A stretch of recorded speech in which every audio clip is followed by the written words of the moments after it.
this is our build taken as far as we can without putting any paint on. The next step will be to prime all of this. Now, I like to prime my German tanks using a Rye colour primer.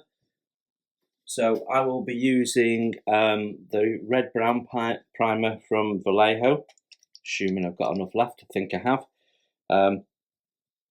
So we'll prime all of this, with the exception of the tracks in this red primer, and then we can start putting down the blue. Now, the colours that we're using are going to be from the Life colour range in terms of the main tank.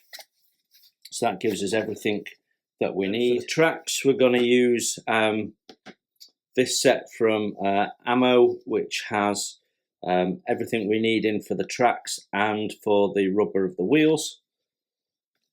And then for the Pioneer tools, we're going to use this set also from Ammo, which has different wood shades and what have you. So gives us everything we need to complete that. So those 3 paint sets should do everything we need for the tank.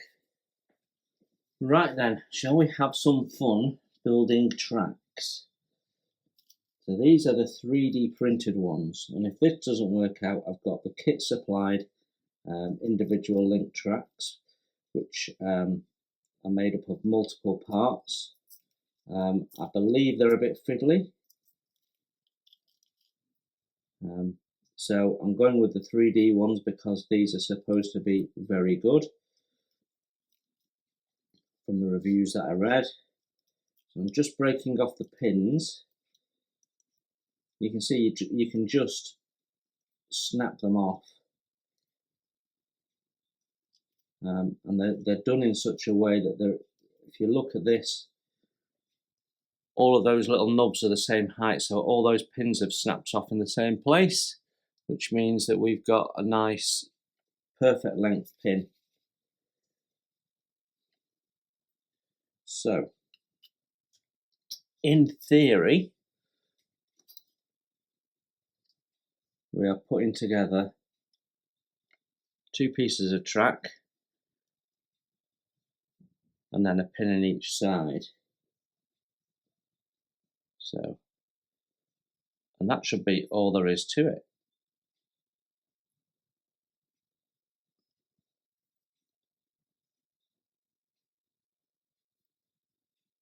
So that goes in easy enough.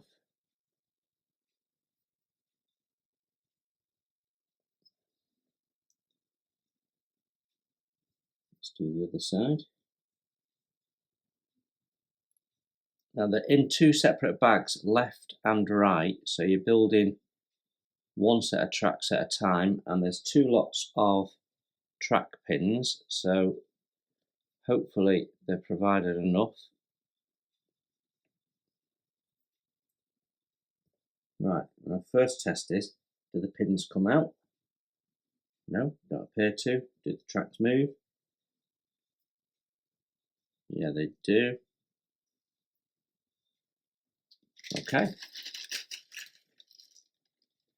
Let's see how long it takes to do that. It's 11:37 now. Let's see how long we can take to build these. There's no cleanup required on any of these parts. They are ready to go. So I thought it would be interesting to see just how quickly we can build 1 track and then several bits of track. So let's go. The 2 pieces of track hold together really well.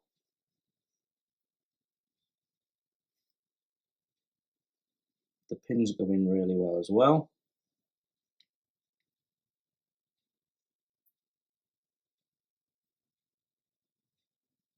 So as long as you've lined the track up properly, you'll have no problems. So that was 27 seconds to do 2. Let's keep building.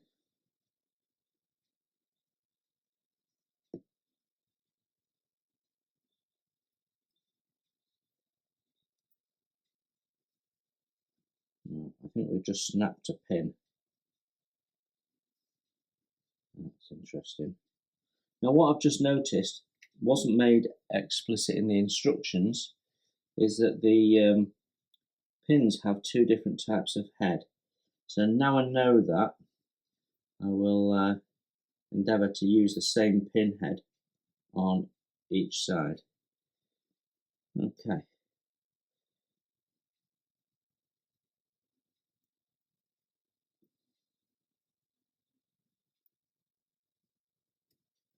So there's one that has like a hex head.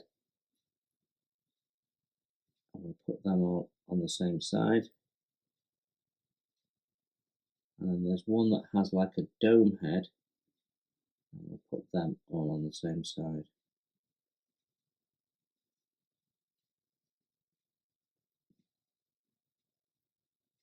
There we go. Well, that's definitely workable track. So I'll carry on. Oh, we've got one that's dropped out there. That's interesting. I think the dome-headed ones are slightly wider than the hex head ones, and actually will only go in on one side. So let's just test that theory. Nope. What I'm finding is the pins just drop out.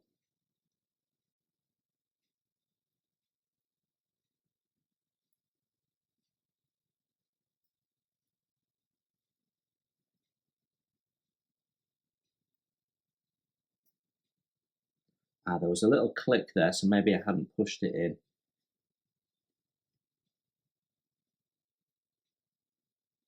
Yeah, that seems all right now. But definitely, when you look at the holes, there is a wider hole and a narrower hole. I'll get you a bit closer. So that hole is narrower than that one. If I show you the fastenet,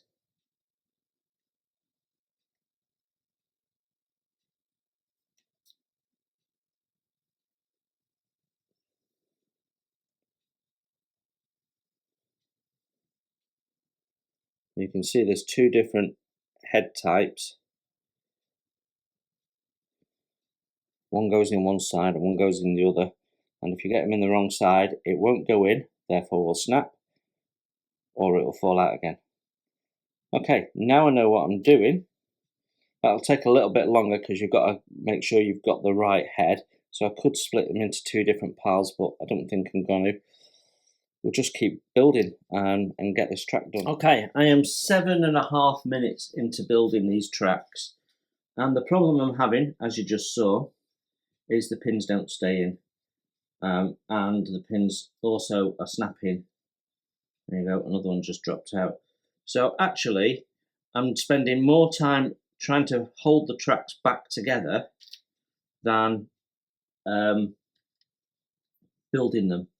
So what I'm going to do is I'm going to stop building these right now, and I'm going to revisit the ones that came with the kit and see if they're any better, because they're also supposedly fully working tracks. The only difference is, I'm told, they're a bit fiddly. So let's see how I get on with those. Okay, so in the instructions we have this that tells us how to put together these. So obviously we've got to cut them off, which means we've also probably got to clean them up if we're not careful. But they don't look too fiddly to me.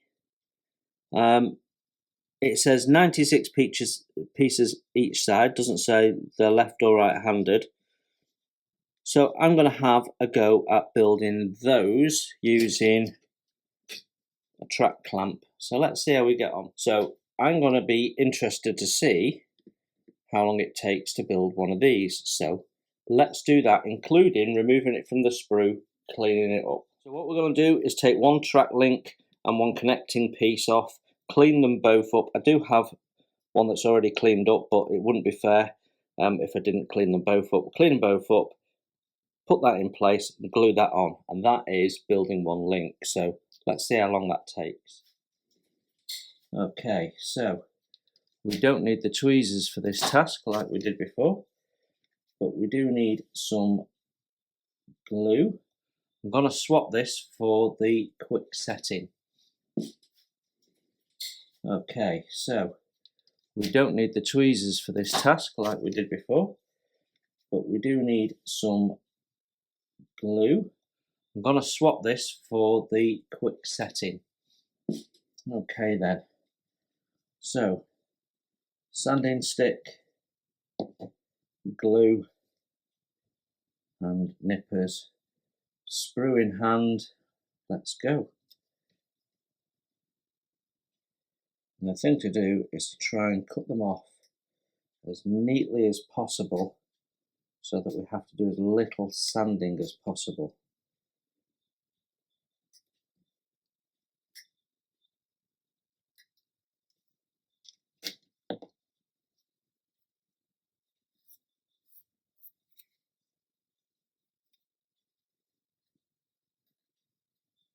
This part being the smallest is probably the most tricky, and it has a little tab on the inside that has to go.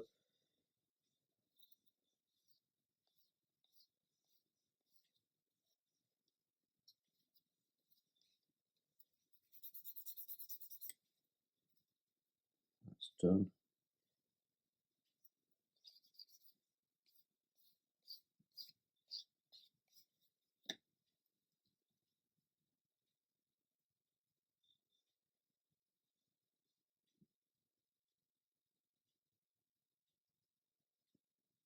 So, track in place.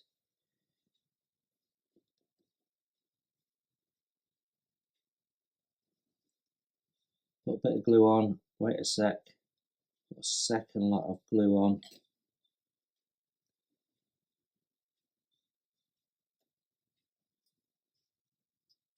Make sure it's pressed down and into place. So that takes 3 times as long. We were about half a minute previously. But we have a workable track. And it's not going to come apart again once that glue dries. So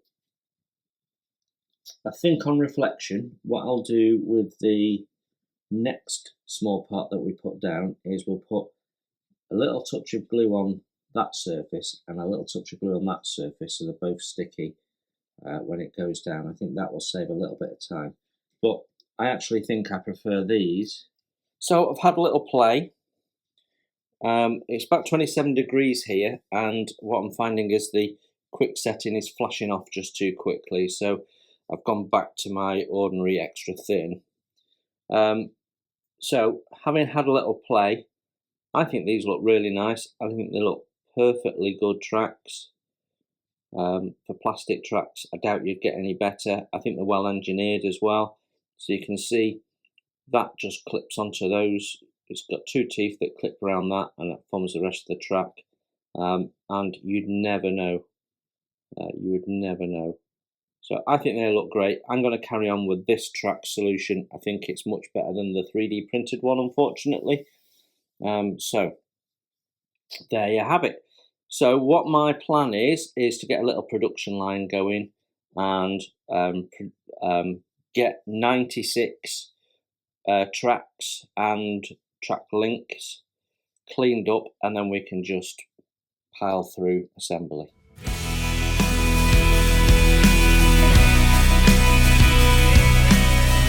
Right, I have been playing around with the kit parts, and these are supposed to be workable tracks, and I've done 20 or so here, and the some of them, well, some of them work, some of them don't.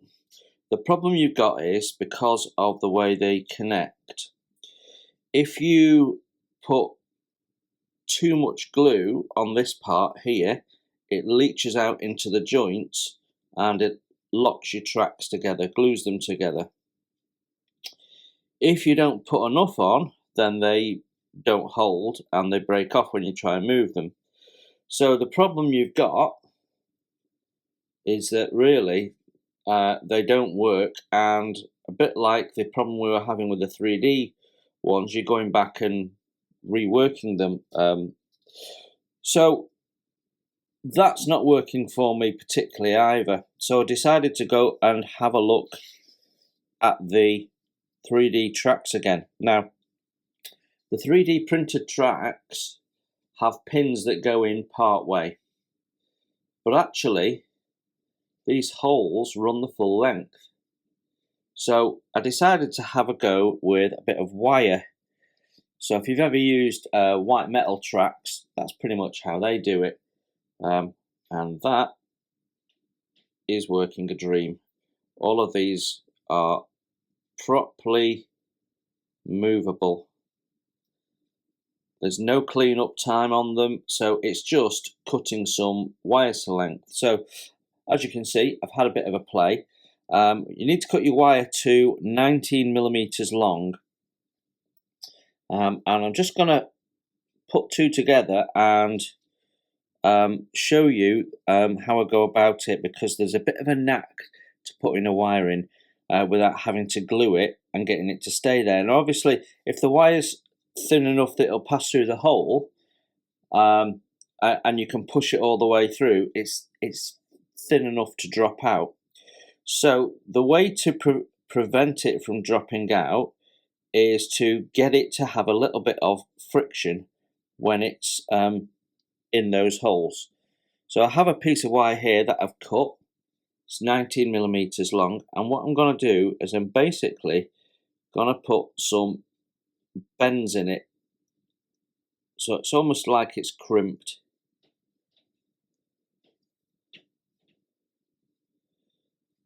And what that's going to do is that's just going to put pressure in different directions inside, and will prevent it from dropping out effectively. You can still thread it through,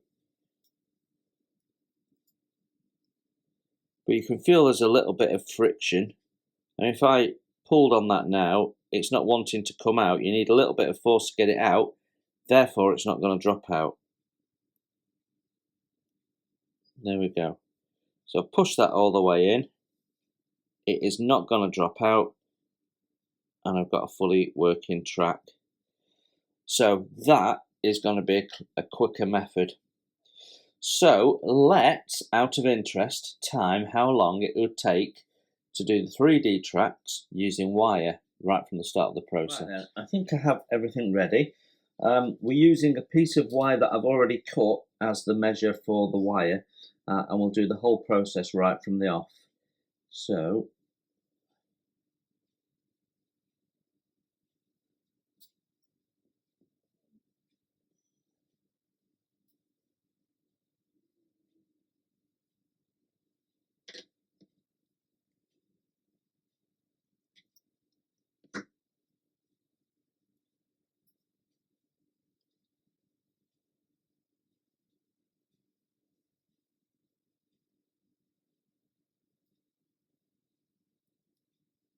the fit of the 3D tracks is such that they sort of hold together with a little bit of friction anyway. So they don't drop apart a bit like the plastic ones did, which is great really. Right, which one did I actually put in? That one.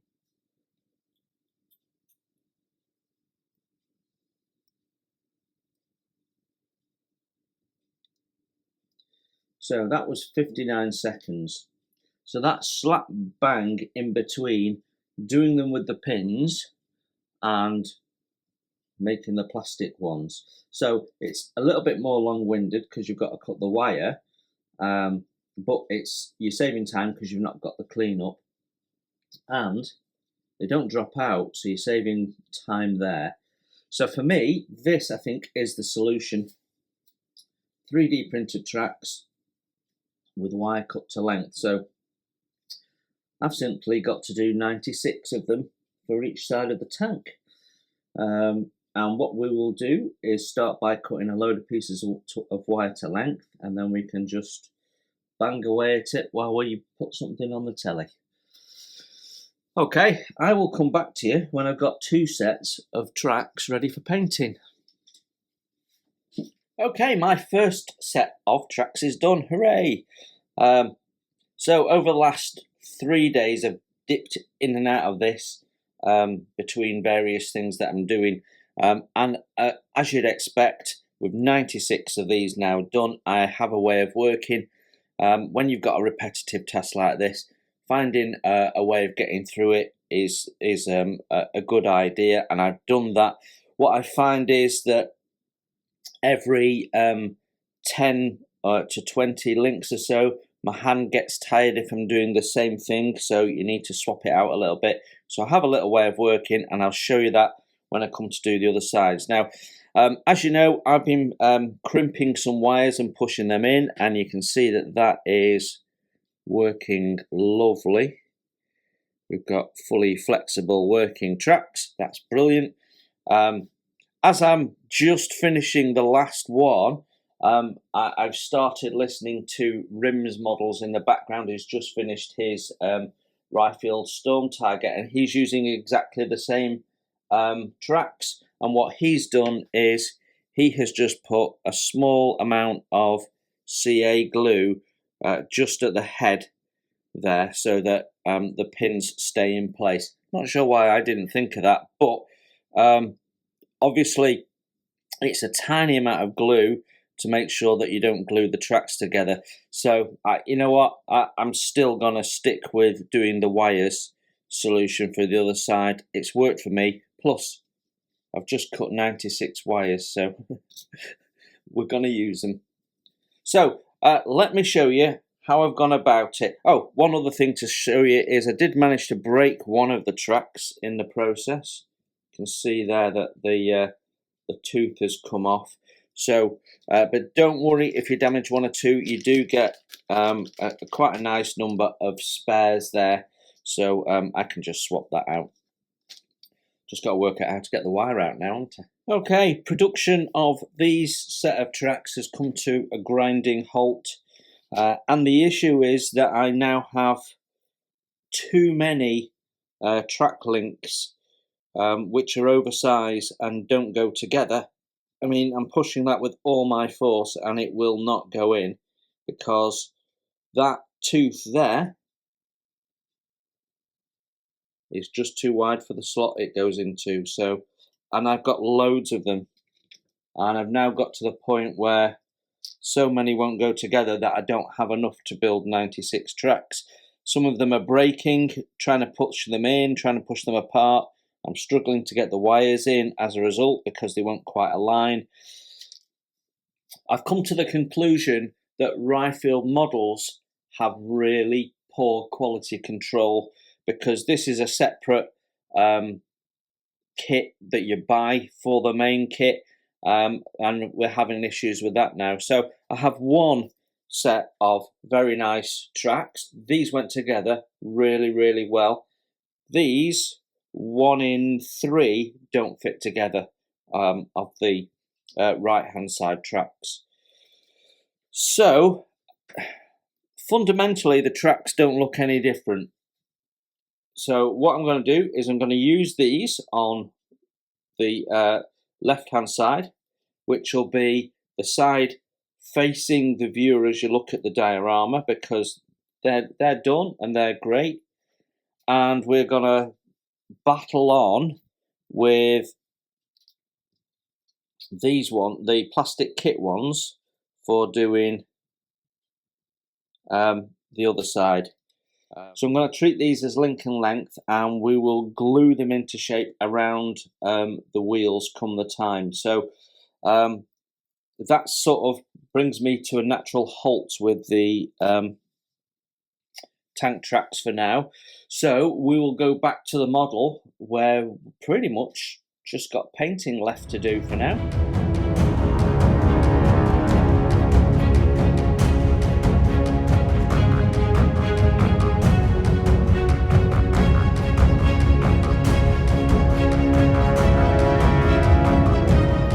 Right then, outstanding bit of painting on the base is this area here. because I'm not 100% sure what I'm doing with the gate as yet, we'll also do this edge here at least. I'm going to leave areas that I know aren't going to be visible. We'll make that up as we go, whether I'm painting that or not, but we're certainly doing this sort of edge bit. I'm using Humbrol 29 Dark Earth as the base, and hopefully that will give us a nice sort of foundation for what we need next. So I'm starting away from the edge, as you can see, and then we're just going to bring it in.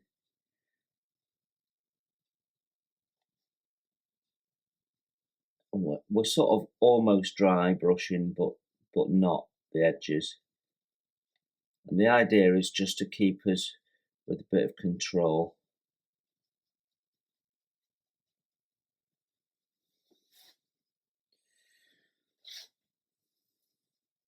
So same here.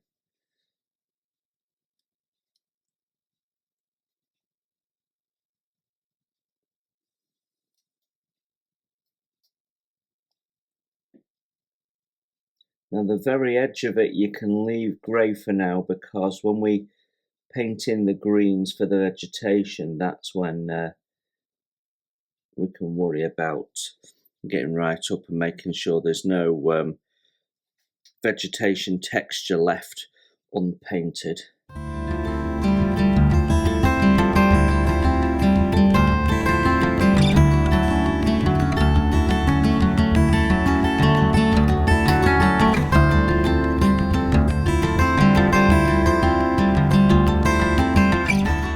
Okay, got a bit of paint left over, so we might as well use it.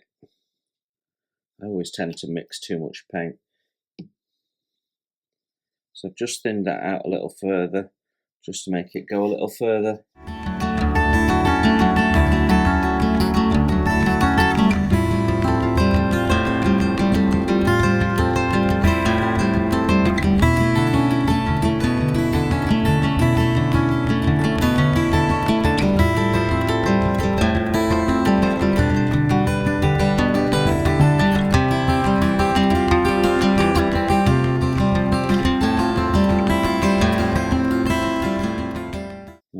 Got a nice muddy patch now. Right, while the mud patch is drying, we're going to put some light dust down and add a little bit of definition to the road, and we might do a little bit on the pavement as well. Now this is Dust Effects. It's an enamel from AK. I'm not a massive fan of AK. This is a product that I tried. I can't remember what for. It might have been my First World War diorama I did a little while ago, but the problem I find with AK paints is they tend to go off quite quickly. So they're great when you first get them, and then they go off, and this is no exception. I've had this 18 months, and I'm now struggling a little bit with it. But what we're going to do is we're going to put some of this down, and we're going to quite heavily thin it. So though it's quite a translucent sort of wash, if you like, as it is, I want to further thin it. And a good way of thinning any of the AK enamels, or any enamel paints for that matter, is white spirit. And you can get low odor white spirit, which is great for working in our sort of environments. So let's see how we get on with that. I've been giving it a shake off camera for a little while because it needs quite a bit of agitation. So there we have it. Now, like I say, I want to thin that down further. So I'll put some white spirit in the mix. As you can see, I want it really quite thin.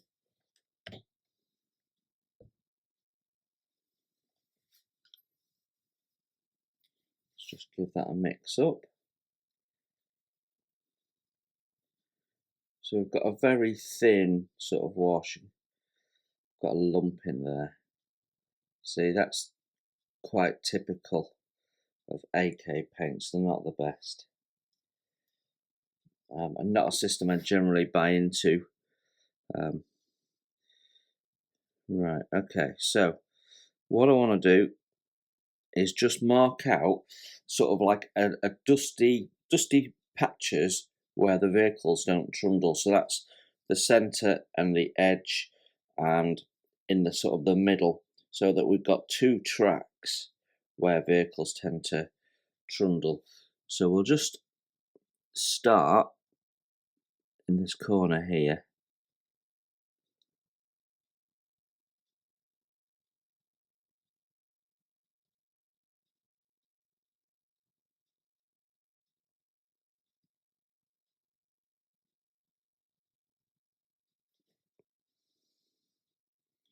And you need to give it a good agitate every time. Then take some off your brush so that you've got a controlled amount on.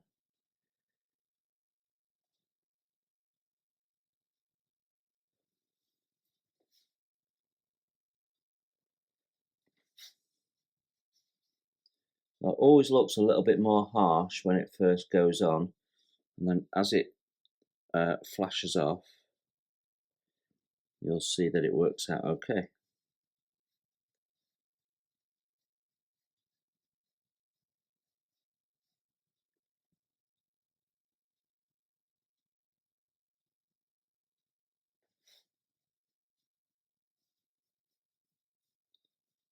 And the good thing about working like this is we don't have to be uniform.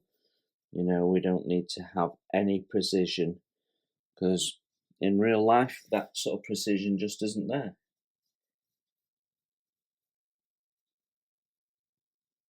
So I'm going to now take it over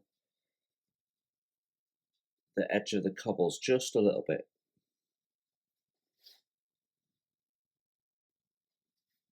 So just to help us find a centre point, I'm next going to do the centre of the road, which is where this herringbone effect happens. So we'll just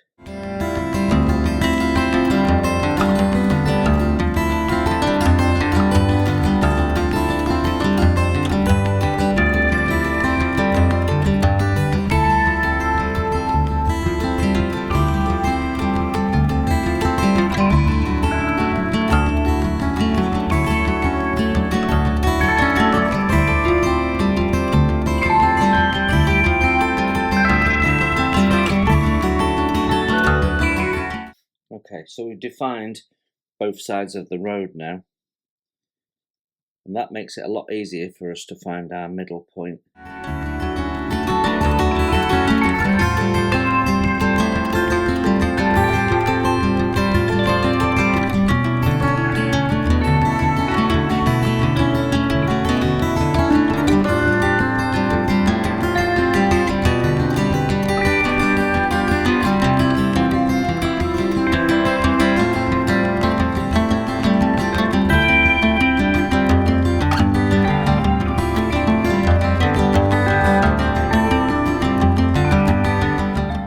Okay, so that gives us our sort of cleared by the traffic type of effect. Now, when that dries, it's going to be a lot more subtle than it looks now. So we just need to do the same here. So here, because we've not really got a centre point, I'm judging it based on the sort of the width that we've got there. So it's really just this little section on the corner.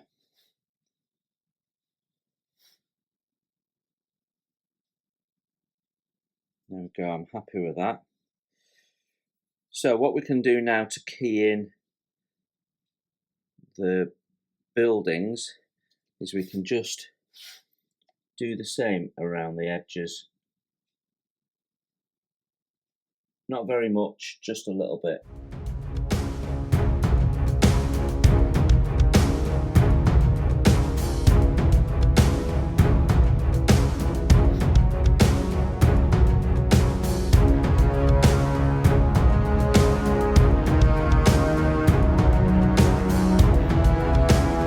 Not doing it around the vegetation, just around the buildings.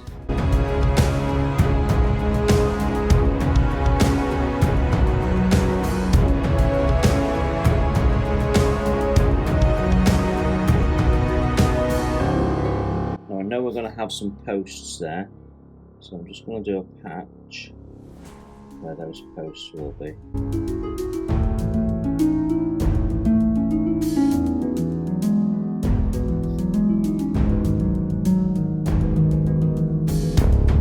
And then finally, just a little bit over the curbstones.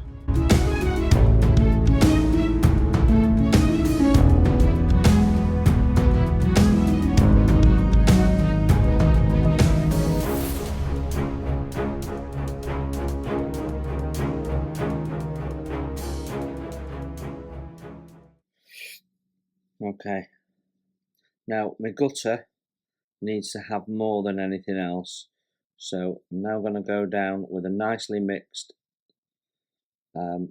second coat and just do hard up against the curbstones.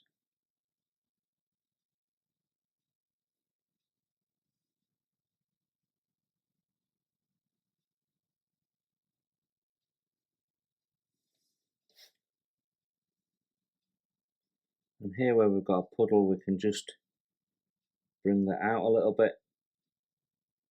It's just thinking about how these things occur in the real world and emulating it in our scale world. There we go. Right, less is more, so we'll leave it at that for now. Now what you could do if you wanted to tie the whole thing in is you could further thin this and give the whole thing a wash, but I'm not going to do that right now because I want to see how this dries and how happy I am or not with how this looks, and then we can decide on what the next steps are. But you can see that's giving us a nice sort of dusty look. It means that we need to be thinking about these colours now when we do any weathering on the people and the vehicle that we have on the base. But that's giving us a good start. It looks different on camera than it does in real life, unfortunately. So what we'll try and do is take some photographs when this is all dry to give you an idea.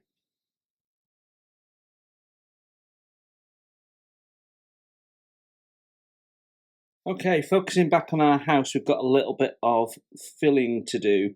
The biggest areas being these side strips here. So I'm going to use Rye Model filler, just because it's really easy to sand and it will be easier to key in any texturing than with the other fillers that I have. But in some of these other areas where we've got some little tiny holes, we can just pack that in with the Vallejo plastic putty. The thing I tend to do before I decant any of the Rye putty is I tend to just give it a bit of a mix up in the tube first.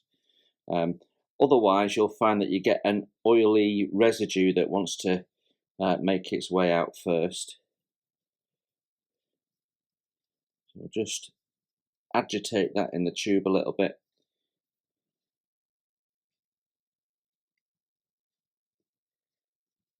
There we go. Doesn't tend to go dry and hard like squadron putty does in the tube over time. So I actually really quite like the Rye filler. I've been using it for a while now. Okay.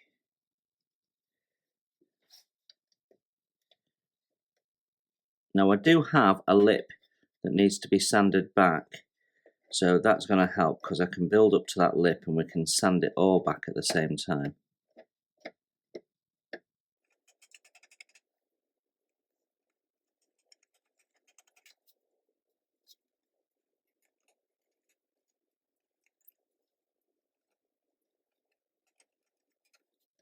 Okay, and then we've got this little area here where we cut it out.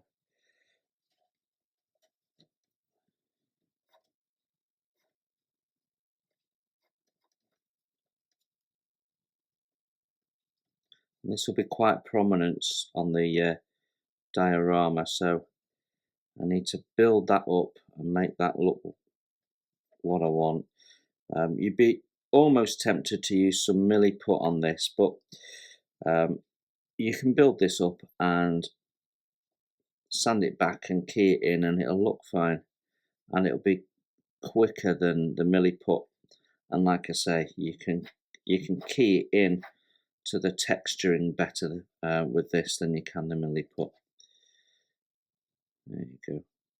Stonework on corners of buildings always gets a battering.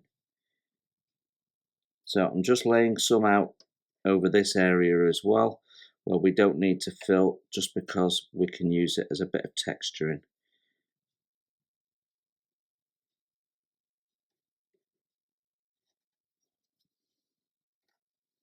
There we go. That looks fine now.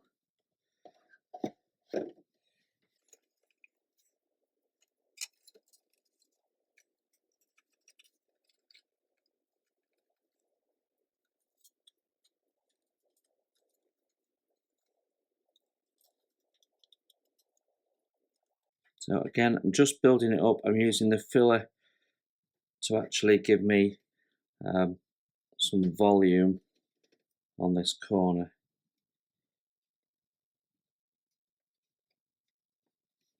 There we go. That looks a lot better, doesn't it? I've just got a little bit to key in at the top here. There we go. That looks all right. So we'll let that dry. We can give it a gentle sand. Put the shape back in. That should look good. So we've got this other corner to deal with. This will be less obvious. It won't be in the line of sight particularly unless you're looking at it side on or at an angle. But we don't skimp. We need to do it properly. Now, if I'd done this differently and had the front edge go over, we'd have gaps at the side instead. Doesn't matter which way around you do it, you're going to have some form of filling to do.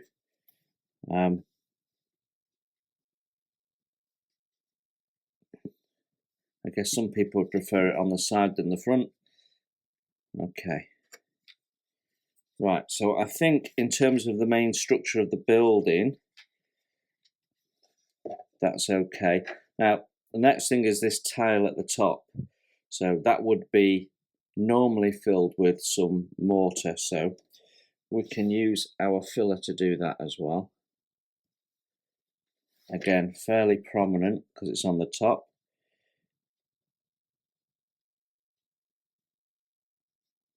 Okay, I'm happy with that.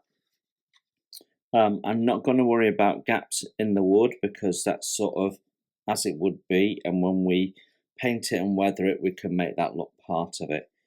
So I think that is it for the main filling tasks. So we've got these little holes here, and to be honest, just a little bit of Vallejo putty is probably the best way to go with those. It's quick and easy.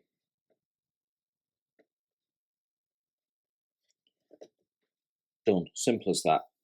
Okay, so I need all this to dry off, and then we can come and tidy it up, ready for paint. Okay, time to tackle the grass. So I'm using Humbrol 102 as a base, and we're going to mix in some Humbrol 36, which is pastel green, into that later on to line it up, and then we can even do a dark wash if we want, just to bring that out, which we may well do. So we'll stick, as we're using Humbrol as a base, we'll stick with Humbrol paints while we do this, and that's why I've got this little palette, because I can put one colour in and then I can do multiple variants of it.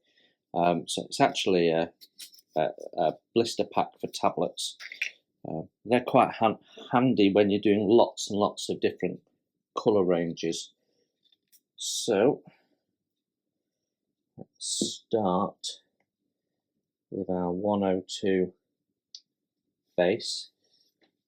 Okay, so we're going to start by just putting the paint down and using sort of the brush side on and passing it over. That way what I'm doing is I'm getting the majority of the raised detail but still leaving some detail unpainted.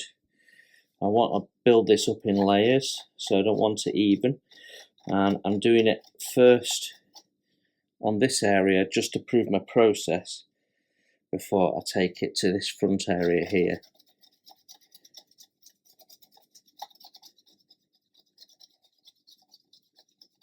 Yeah, that's going to work. So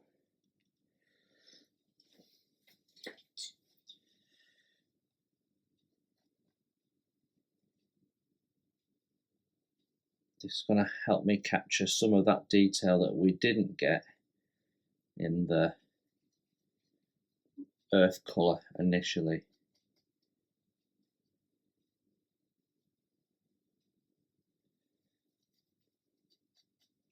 So really we're sort of dry brushing it, I guess.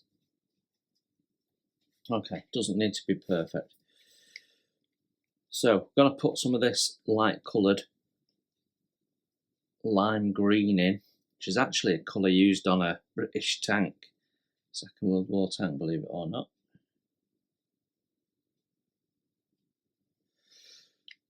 So got that. Going to thin that first of all. I'm going to mix it with the same brush because we're going to put some of that in anyway.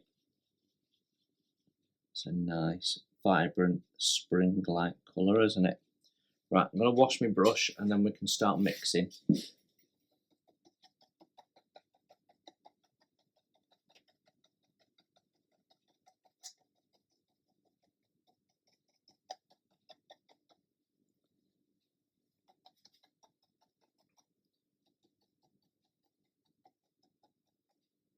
I think that's starting to look okay. You can see how that's allowing the two wet paints to sort of mix together and mingle in a non-uniform way, which is what we're looking for. Uneven. It's not a manicured lawn we're trying to achieve.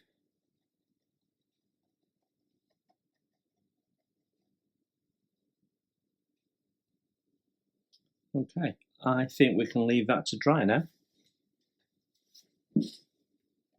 Okay, our filler is dry, so we can just deal with that. Got a very coarse emery board here. I don't use these in anything that needs any precision at all, because they are that coarse. And we're just going to rough down all the rough edges to start with.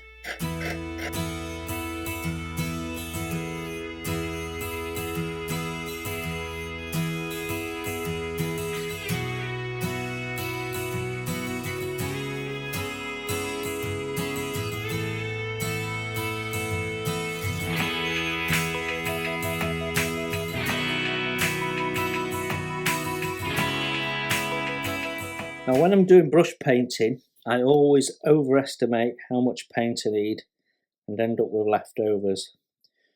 When I'm airbrushing, I tend to do the opposite and underestimate how much paint I need. So I've gone a little bit heavy.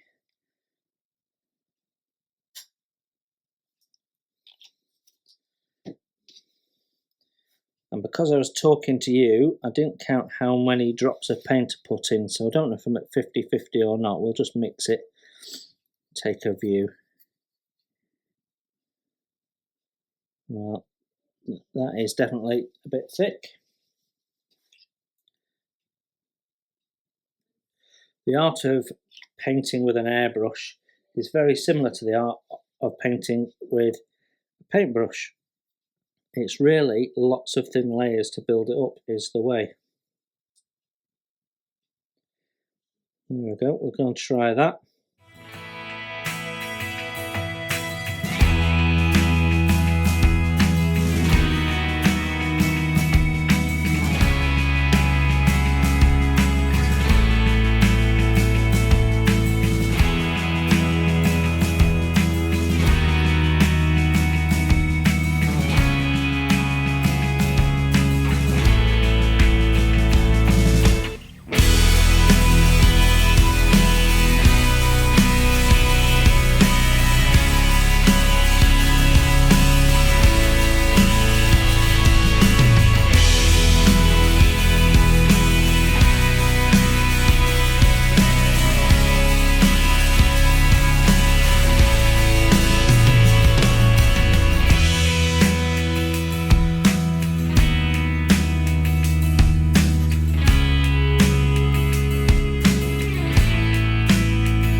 Okay, I'm happy that I've got the effect that I was looking for. I wanted this to be an off-white. I put it down on a grey substrate. That's worked really nicely. What I've tried to do is make the white heavier at the top than at the bottom, and by putting lots and lots of thin layers on and doing it unevenly, it's given me that sort of worn, mottled effect that I was looking for. So you can only do this with an airbrush. There's no way of doing this with a paintbrush particularly easily. So it's by no means perfect. I've had a couple of occasions where I managed to get a little bit of spatter, which is a little bit annoying, but hopefully with the other things that we're doing, it'll all sort of blend in. So one of the things that I want to do is paint the door quite a strong colour, which will make this become whiter. We're going to paint in the stonework in a like a stone grey colour, and that will also make this become whiter. I just need to think about the door. I don't want to necessarily do it the green that we've done, so could be a blue, could be a red, and I want the overall effect to be quite an aged effect. But I'm happy with that. I think that's looking okay for now. So we're going to leave that to dry off, and then we'll have a think about the next step, which is probably painting in the stone, I would think.